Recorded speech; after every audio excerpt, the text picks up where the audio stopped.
is a place far away from anywhere, a different world where wildlife thrives. Homo sapiens is a recent arrival and still considered a visitor at the archipelago. 1,000 kilometers from the western coast of South America, an archipelago of 127 islands formed by volcanic activity 5 million years ago. It's not sure whether Polynesians or indigenous tribes from South America ever made it there.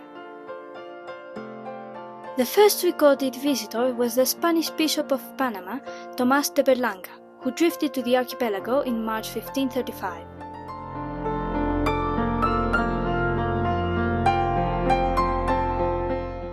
Then around 1570, the islands first appeared on a map. Until the early 19th century, the Galapagos were mostly used as a hideout by English pirates who attacked Spanish fleets. During that period, whalers and maritime traders killed thousands of giant tortoises to extract their fat, or kept them for months on board to slaughter for meat.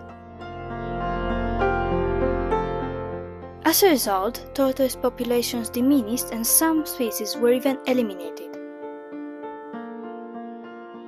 In the 19th century, the archipelago became a frequent stop for whale hunters.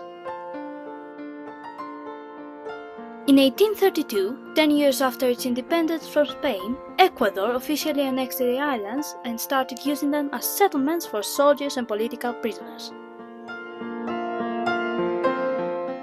3 years later, the HMS Beagle reached the Galapagos during its second survey voyage in South America with a young naturalist on board. Charles Darwin, despite staying for only 5 weeks on the islands, was inspired by his observations to develop his theory of evolution. In a way, he changed the history of Galapagos Islands. Or better, he created the history of the archipelago. His book on the origin of species, which he published in 1859, was a breakthrough for modern biology.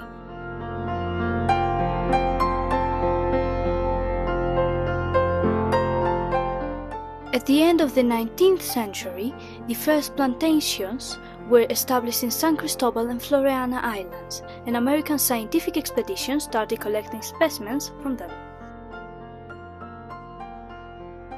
At the beginning of the 20th century, the big powers tried to buy the islands for military purposes. During World War II, the United States was authorized to establish an Air Force base on Baltra Island, which is still used as a civilian airport even today. The Galapagos Archipelago was declared a national park in 1959. 20 years later, it was named as a Natural Heritage Site for Humanity by UNESCO. Tourism and fishing industries developed, attracting more people to the 3 inhabited islands.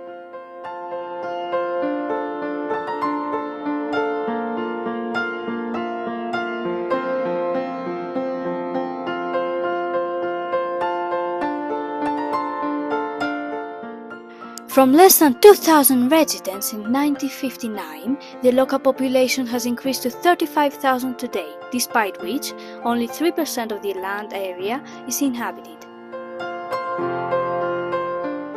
The result is a unique ecosystem, not only for its flora and fauna, but for a singular relationship between human beings and wildlife.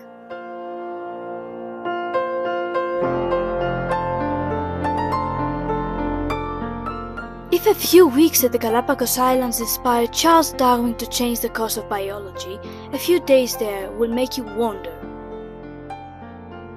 What if we protected our planet as if it were a national park, just like the Galapagos?